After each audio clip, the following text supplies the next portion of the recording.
The Sign of the Beaver by Elizabeth George Spear, a Dell Yearling book, a Newberry Honor book, reading level 5.7. Chapter 23. Matt filled his days with work. He made the cabin trim. Where the clay had dried and crumbled away between the logs, he brought new mud, strengthened it with pebbles, and packed the spaces tightly. On the inside he chinked every tiny crack to make the room snug. The pile of logs stacked against the cabin wall grew steadily higher. His meager harvest was safely stored away. The corn, the little he had managed to save from the deer and crows, had all been shucked. Sitting by the fire after his supper, he scraped the dried kernels from the cobs, remembering the many long evenings at home when he and his sister Sarah had been set to the same work with the corn scraper. Sarah would laugh now to see him rubbing away with an old clamshell like an Indian. Some of the ears of corn he had hung against the wall by the twisted hucks as he had seen his mother do. She had said once they were like scraps of sunshine in the dark days. Overhead he hung strips of pumpkin on ropes of vine strung from wall to wall. They would be ready for his mother to make into pies. In a corner leaned the old flour sack, overflowing with the nuts he had gathered, hickory and butternut, and even the acorns he had once thought proper food only for squirrels. On the shelf ranged birch baskets filled with dried berries and the wild cranberries he had discovered shining like jewels along the boggy shores of the pond. They were puckery to the tongue, but when his mother came she would bring sugar, and the stewed cranberries would make a fine treat with their bread of white flour. Matt forced himself to eat sparingly of these things. The corn he regarded as a sort of trust. His father had planted it and would be counting on it to feed the family through the winter. And some must be saved for the spring planting. Proud though he was of his harvest, Matt knew in his heart that it was far from enough. The hunt for food would be never-ending. Hour after hour with his bow, Matt tramped through the forest, the dog beside him. There was not much game to hunt these days. More often than not his snares were empty. Soon the animals would be buried deep in burrows. Twice he had glimpsed a caribou moving through the trees, but he had little hope of bringing down any large animal with his light arrows. Once in a long while he succeeded in shooting a duck or a muskrat. The squirrels were too quick for him. Although the dog was certainly not much of a hunter, he did occasionally track down some small creature. But he also had to eat his share, sometimes more than his share, because Matt could not resist those beseeching eyes. Truth to tell, they were both hungry much of the time. Luckily they would not starve with the pond and creeks teeming with fish. Matt knew that for many months of the year fish filled the Indian cook pots. Luckily, too, fish were easy to catch, though Matt had to be continually twisting and splicing new lines from vines and spruce roots. Mornings now he had to shatter a skim of ice on the pond. Soon he would have to cut holes with his axe and let his lines down deep. He shivered to think of it. It was the cold that bothered him most. His homespun jacket was still sound, since he had had little use for it in the warm weather, but his breeches were threadbare. One knee showed naked through a gaping hole, and the frayed legs stood a good 5 inches above his ankles. His linen shirt was thin as a page of his father's Bible, and so small for him that it threatened to split every time he moved. Even inside the cabin he was scarcely warm enough. The moment he ventured outside his teeth chattered. He thought enviously of the Indian's deerskin leggings, but a deer was far beyond his prowess as a hunter. There were 2 blankets on his pine bed, his father's and his own. Why couldn't one of them cover him in the daytime as well as the night? He spread a blanket out on the floor and hacked it with his axe and his knife, using his worn-out breeches as a pattern. From the leftover scraps he carefully pulled threads and twisted them together. He had seen the Indian women using bone needles, and he searched about outside the cabin till he found some thin, hard bits of bone. These he shaved down with his knife. He ruined 3 bits trying to poke a hole through the bone, before he thought to try a thin slit instead to hold the thread. Finally he managed to sew his woolen pieces together. He thrust his legs into the shapeless breeches and gathered the top about his waist with a bit of rope. He was mighty pleased with himself. He was going to be forever hauling them up, and they were sure to trip him if he had to run, but at least he could kneel on the ice and pull in the lines. From 2 rabbit skins he made some mittens without thumbs. He had no stockings, and his moose-hide moccasins were wearing thin. He decided he could stuff them with scraps of blanket or even with duck feathers. He remembered that once, in a downpour, 18 had shown him how to line his moccasins with dried moss to soak up the rain. Perhaps moss could soak up the cold as well, and there was plenty of it about. His most satisfying achievement was his fur hat. For this he knew he must have more fur.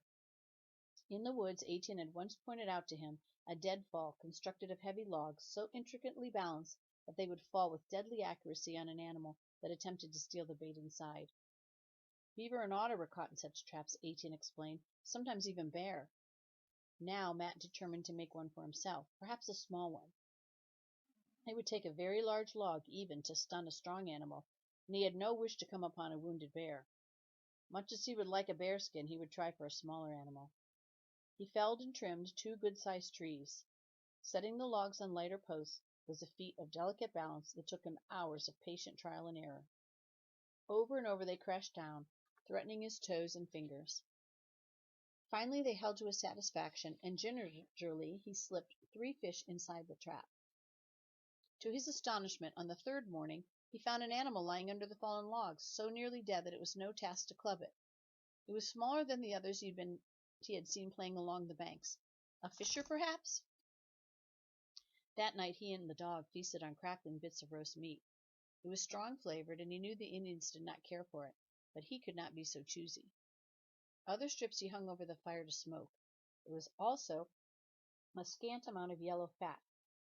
Used sparingly, a spoonful of that fat would make his usual fish diet taste like a banquet.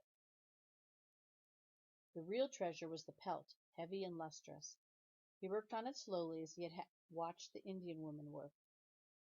With a sharp-edged stone he scraped away every trace of fat and flesh from the skin, washed it in the creek, and for days in his spare hours rubbed and stretched it to make it soft and pliable. Then he set to work with his bone needle. He was enormously proud of the cap he fashioned. Soctus himself would have envied it.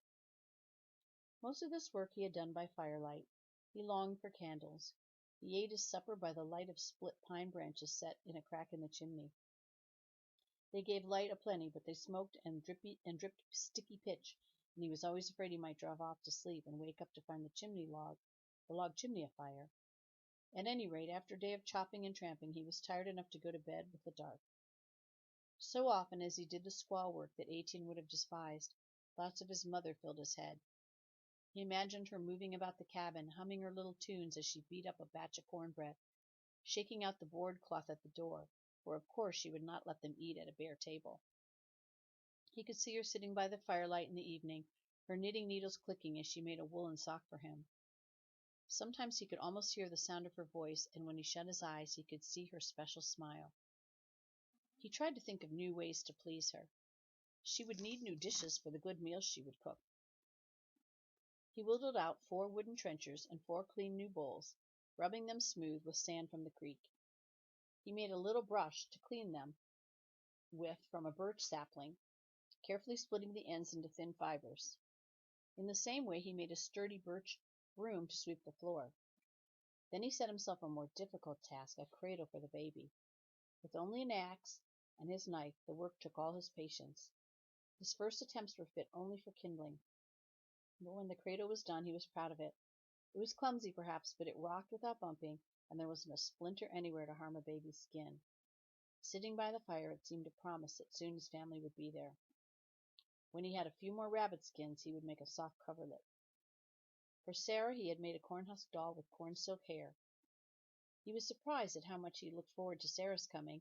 Back at home she had been nothing but a pesky child, always following him about and pestering him to be taken along wherever he was going.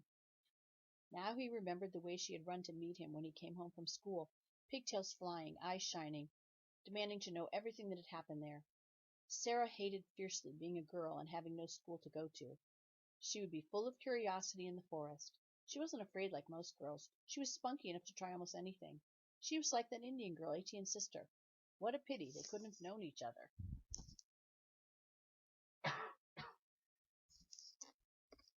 Chapter 24. Matt stood looking up at the sky over the clearing. "It's going to snow," he told the dog. "You can feel it, can't you?" The dog lifted its nose, testing the promise in the air. Matt reckoned he had been lucky so far. The heavy snows had not come. There had been flurries, thin and swirling, sifting through the trees. Many mornings he had waked to find a coating of white on the cabin roof, which would melt away under the noonday sun. Today everything seemed different. The sky was the color of his mother's pewter plate. The brown withered leaves of the oak trees hung motionless from the branches. 3 crows searched noisily among the dry cornstalks.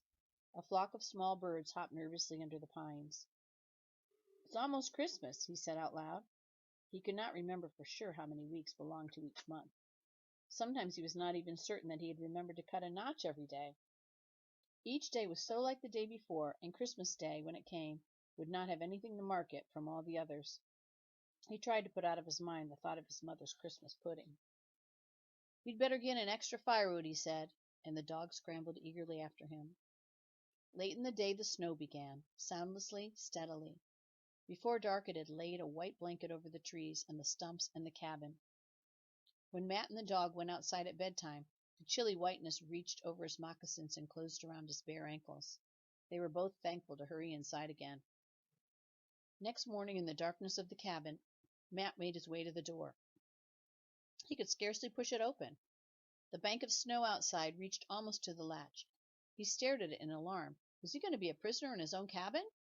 With all his preparations, he had never thought of a shovel. His axe would be about as much use as a teaspoon. He set himself to hewing a slab of firewood to make some sort of blade. By the time he had dug a few feet of pathway, the sun was high. He stepped into a dazzling white world. Now at last he could make use of the snowshoes that hung on the cabin wall. Eagerly he strapped the bindings about his legs and climbed up out of the narrow path he had dug. The snowshoes held him lightly. He stood poised on the snow like a duck on water. But with his first steps he discovered that he could not even waddle like a duck on land. The clumsy hoops got in each other's way, one of them forever getting trapped beneath the other. All at once he got the knack of it, and he wanted to shout out loud. He tramped from one of his snares to another, waiting every few moments for the dog who floundered happily behind him. The snares were buried deep and empty, and he set them higher, just in case some animal might venture out of its burrow. Then he tramped all the way to the pond for the sheer pleasure of it. Coming back through the woods, he marveled at his own tracks, like the claw prints of a giant bird. Suddenly he realized that he was happy, as he had never been in the weeks since 18 had gone away. He was no longer afraid of the winter ahead. The snowshoes had set him free. The cabin was warm and welcoming. He melted snow in his kettle and made a tea of tips of hemlock. He shelled and crushed a handful of acorns and boiled them with a strip of pumpkin. Afterwards, for the first time in weeks, he took down Robinson Crusoe. Reading by the firelight, he felt drowsy and contented.